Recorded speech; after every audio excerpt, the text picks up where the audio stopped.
Hello everyone. मैं हूं doctor Ranjit Jagariya, Shahpura government college से। तो बीएससी थर्ड ईयर के इनऑर्गेनिक में एचएसएवी सिद्धांत को हम पढ़ रहे थे। तो इसकी एक क्लास जो है इसके इंट्रोडक्टरी पोर्शन की हम कर चुके हैं। उसके बाद में हमारा जो नेक्स्ट जो आएगा हमने वो आएगा एचएसएवी सिद्धांत की क्या उपयोगिताएं हैं।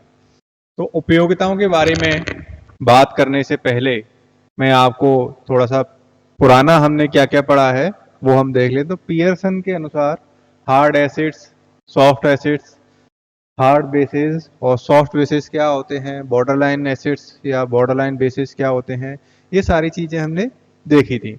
और पियर्सन के अनुसार हार्ड एसिड जो है हार्ड बेस के साथ अभिक्रिया करना पसंद करता है। अगर किसी कॉम्प्लेक्स का फॉर्मेशन होना है तो हार्ड हार्ड और सॉफ्ट सॉफ्ट, अगर हार्ड और हार्ड के बीच में इंटरेक्शन होगा तो वो ज्यादा स्टेबल होगा, सॉफ्ट सॉफ्ट के बीच में इंटरेक्शन होगा वो ज्यादा स्टेबल होगा। ये सारी चीजें हमने पढ़ी थी। अब हम शुरू करते हैं एचएसएवी सिद्धांत, hard soft acids and bases सिद्धांत जो है उसकी क्या उपयोगिता है, उसके क्या उसका फायदा क्या है हमें। तो सबसे पहला जो हम देखते हैं वो है स्टेबिलिटी ऑफ कॉम्प्लेक्सेस या संकुलों का स्थायित्व। तो जैसा कि हमने पढ़ा है कि पियर्सन का जो एचएसएवी सिद्धांत है उसके अकॉर्डिंग सॉफ्ट एसिड जो है सॉफ्ट बेस के साथ जब अभिक्रिया करेगा तो स्टेबल कॉम्प्लेक्स फॉर्म होंगे। हार्ड एसिड अगर हार्ड बेस के साथ अभिक्रिया करेगा तो ज्यादा स्टेबल जो कॉम्प्लेक्सेज हैं इनका फॉर्मेशन होगा। अगर हार्ड एसिड सॉफ्ट बेस के साथ अभिक्रिया करे और हार्ड बेस सॉफ्ट एसिड के साथ अभिक्रिया करे तो जो कॉम्प्लेक्स फॉर्म होंगे वो कैसे होंगे, अनस्टेबल। पियर्सन के अनुसार यौगिक कम स्टेबल या अनस्टेबल होते हैं जो असमान प्रकार की प्रकृति वाले अम्ल व क्षार से मिलकर बने होते हैं। तो जो हमने बात की कि अलग अलग प्रकार की, जैसे हार्ड जो है सॉफ्ट बेस के साथ और सॉफ्ट एसिड जो है वो हार्ड बेस के साथ, तो अगर इस तरीके का जो कॉम्बिनेशन होगा या जो इंटरेक्शंस होंगे वो जनरली लेस स्टेबल या अनस्टेबल होते हैं। तो अर्थात एसिड और बेस में से एक की प्रकृति सॉफ्ट या एक की प्रकृति हार्ड होती है। तो अब ये जो हमारा कॉन्सेप्ट है ये हमारे एग्जाम में कैसे काम आएगा। तो आपको क्वेश्चंस पूछ लिए जाते हैं डायरेक्टली कि जैसे आपको ये क्वेश्चन है COF6 3- का स्थायित्व जो है वो COI6 3- की तुलना में अधिक स्टेबल क्यों होता है। COF6 3- और COI6 3- की तुलना में तो कौन सा ज्यादा स्टेबल है। ये जो COF6- है ये मोर स्टेबल है। तो अब हम देखें तो यहां पर जो कोबाल्ट है ये तो क्या है आपका एसिड है, मेटल आयन है, और ये यहां पर फ्लोराइड और आयोडाइड जो है वो आपका क्या है, एक लिगेंड है। तो हम देखेंगे CO3+, तो CO3+,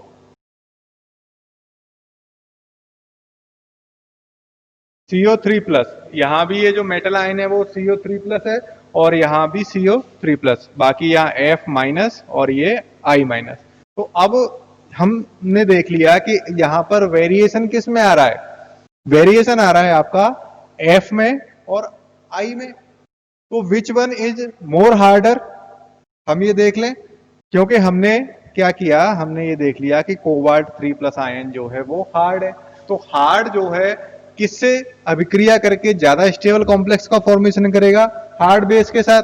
तो F6 और I6 जो है यहां पर F- और I-, तो दोनों में से which one is more harder, तो जो F- है फ्लोराइड आयन है वो ज्यादा हार्डर है।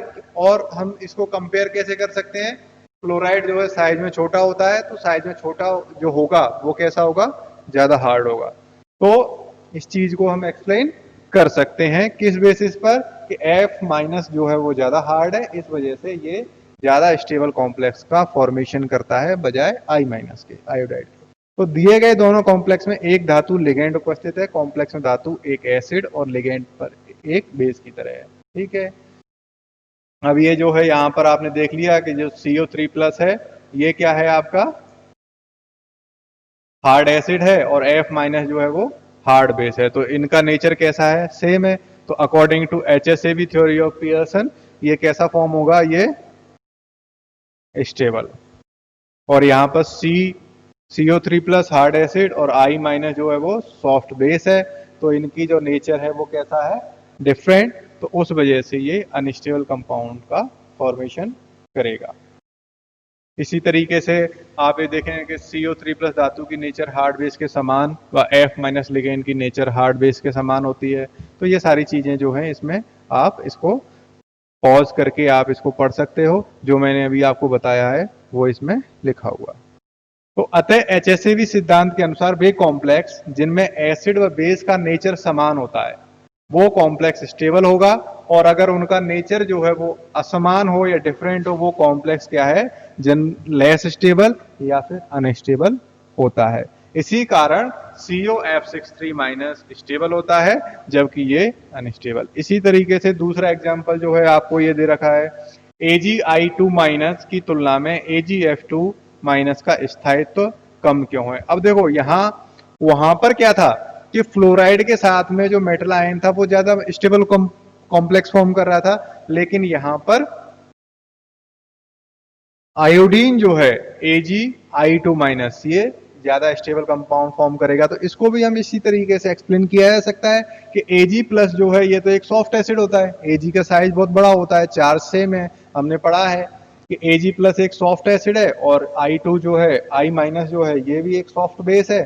तो दोनों का नेचर सेम है और यहाँ पर ये नेचर जो है वो डिफरेंट हो जाएगा। तो डिफरेंट नेचर की वजह से ये अनस्टेबल और स्टेबल, ये अनस्टेबल हो जाता है और जबकि सेम नेचर की वजह से ये स्टेबल हो जाता है।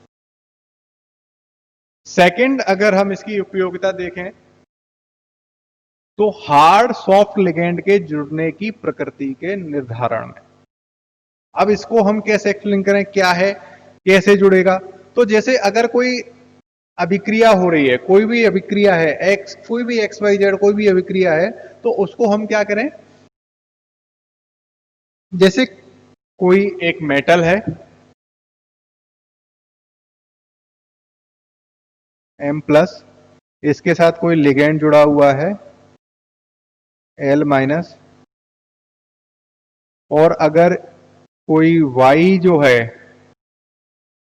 दूसरा लिगेंड है, तो अगर Y माइनस को इसको रिप्लेस करना है, Y माइनस को इसको रिप्लेस करना है, तो ये जो रिप्लेसमेंट जो हो रहा है, जो सब्स्टिट्यूशन जो हो रहा है, ये किससे डिसाइड होगा, ये इन दोनों के नेचर के ऊपर डिपेंड करेगा। अब ये M प्लस मान लीजिए हार्ड है, तो इस Y माइनस को ज्यादा हार्ड होना पड़ेगा। अगर M प्लस जो है अगर वो सॉफ्ट है तो Y माइनस को L माइनस से ज्यादा सॉफ्ट होना पड़ेगा। अब इसको हम देखते हैं, HSAB सिद्धांत के अनुसार किसी कॉम्प्लेक्स में कोई धातु जिससे लिगेंड जुड़ा हुआ है, अगर अन्य किसी लिगेंड उस धातु से जुड़ना चाहे तो इसका निर्धारण पहले से मौजूद लिगेंड करता है। ठीक है, कैसे, जो मैंने आपको एक्सप्लेन किया, जैसे ये एक जो मेटल है इससे लिगेंड है, और अगर इस लिगेंड को Y माइनस को इससे जुड़ना है इस धातु से, तो ये डिसाइड कौन करेगा, L माइनस। कैसे, यदि हार्ड बेस या लिगेंड किसी एसिड से जुड़ा हुआ है, जैसे अगर हार्ड अगर मेटल से जुड़ा हुआ है तो इसकी प्रकृति होती है कि जुड़ने वाला अन्य लिगेंड भी हार्ड नेचर का ही होना चाहिए, जिससे बनने वाले कॉम्प्लेक्स मोर स्टेबल फॉर्म हो। तो अब हमने पढ़ रखा है कि हार्ड हार्ड इंटरेक्शन ज्यादा स्टेबल होता है, सॉफ्ट सॉफ्ट इंटरेक्शन ज्यादा स्टेबल होता है। तो अगर कोई इनकमिंग जो लिगेंड है तो वो अगर मोर स्टेबल इंटरेक्शन अगर दिखाएगा तब तो वो उसको रिप्लेस कर पाएगा, अगर लेस स्टेबल करेगा तो इसको रिप्लेस नहीं कर पाएगा। यदि हार्ड बेस या लिगेंड किसी एसिड से जुड़ा है तो इसकी प्रकृति होती है कि जुड़ने वाला अन्य लिगेंड भी हार्ड नेचर का ही होना चाहिए। अब जैसे देखो इसमें हमने क्या देखा कि जो अगर कोई मेटल है हार्ड मेटल, ये बेस या लिगेंड से किसी से जुड़ा हुआ है, ठीक है, बेस जुड़ा हुआ है कोई, तो इसकी प्रकृति तो जो बाहर से आना वाला है जो है वो और हार्ड होगा तब ये जुड़ पाएगा। अगर कोई सॉफ्ट एसिड है, वो किसी कोई लिगेंड जुड़ा हुआ है सॉफ्ट एसिड से, तो अगर जो आने वाला जो लिगेंड है वो मोर सॉफ्ट होना चाहिए, तभी मोर स्टेबल कॉम्प्लेक्स का फॉर्मेशन होगा। ठीक है,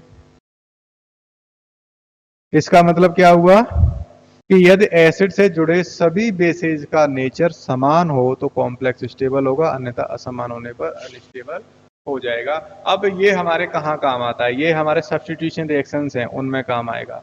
जैसे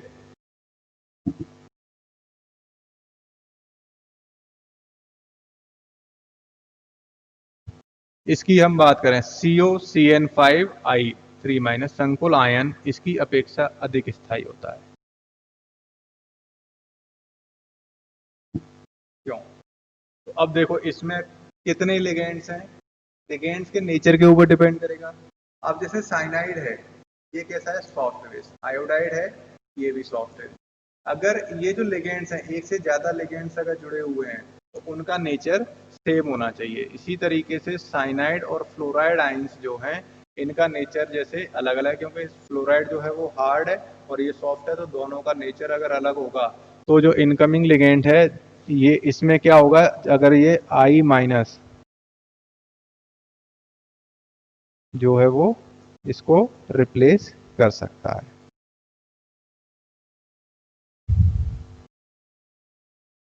इस तरीके से हम इसको देख सकते हैं, इसका नेचर जो है स्टेबल होगा या अनस्टेबल होगा ये भी हम इसको पता लगा सकते हैं।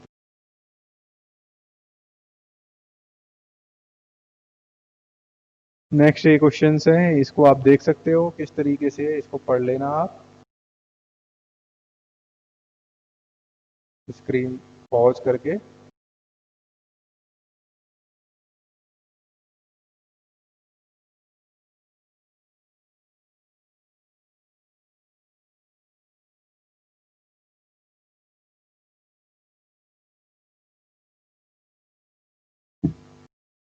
और ये जो नेक्स्ट जो है उसको हम नेक्स्ट वीडियो में देखेंगे।